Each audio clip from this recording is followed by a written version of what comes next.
Hello mes chers gars, j'espère que vous portez bien. En fait, j'aimerais répondre à une question qui est un peu commune aux étudiants étrangers qui doivent venir au Canada. Donc pas que ceux qui sont déjà au Canada, parce qu'ils savent réellement ce qu'il en est de cette question. Mais pour ceux qui ne sont pas encore venus, ou ceux qui doivent entamer des procédures. Donc la réponse va être valable pour vous, ainsi que vos parents, parce que ce n'est pas une question que vous seuls vous posez, mais également vos parents. Et vous avez l'habitude à poser la question à quelques agences qui certaines vous répondent sincèrement et d'autres n'en font qu'à leur tête juste pour vous attirer et prendre vos dossiers. La question c'est, est-ce que je peux payer mes études en travaillant au Canada?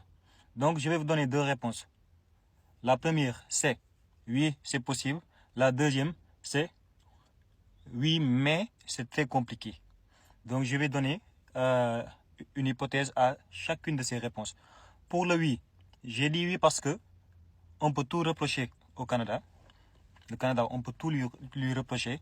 C'est un pays compliqué, c'est un pays froid, c'est un pays qui a beaucoup de lois, beaucoup d'exigences. Ils sont fous, les Canadiens, d'accord, si tu veux.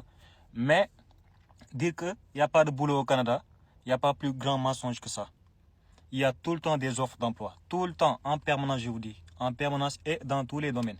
Avec ou sans expérience. Tout le temps, en permanence, il y a des offres d'emploi.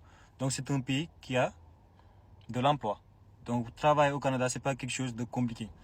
D'accord. Mais si je dis que oui, mais c'est compliqué, c'est pour les étudiants. Parce que si tu es étudiant, tu n'as pas le droit de travailler 40 heures ou plus de 40 heures par semaine ou plus de 24 heures. Parce que la loi dit que un étudiant doit juste travailler 24 heures ou moins de 24 heures, mais pas plus de 24 heures par semaine. Et ce qui se pose comme problème ici, c'est les employeurs, eux, ils font des recrutements certes, mais ils cherchent à avoir des travailleurs capables de travailler à temps plein, genre 40 heures, presque 40 heures, plus de 40 heures, mais pas des gens qui ne sont pas capables de travailler à ce nombre d'heures. D'accord. Alors que les étudiants n'ont que le droit de travailler 24 heures. C'est ce qui se pose comme problème. Donc c'est pour cela que les étudiants ne parviennent pas à trouver du travail au Canada. Tu vois des offres, tu obtiens des entretiens, mais on ne te prend pas parce que tu n'as pas le droit de travailler 40 heures. Donc c'est juste ça le problème. Donc en rapport à cela, ce que je vous donne comme conseil, vous les étudiants, et comme rappel aux parents, c'est de venir avec au moins minimum le paiement de votre première session à l'école. Université, collège, il dépend. L'essentiel, c'est de venir avec minimum une session. Le paiement d'une session. Cela va vous donner l'esprit tranquille. Vous aurez la paix et vous aurez un peu de temps, parce que je ne dirais pas assez de temps, mais un peu de temps pour vous concentrer sur vous et chercher du boulot. Mais si vous venez sans rien du tout, les gars, ça peut être chaud, ça peut être très chaud.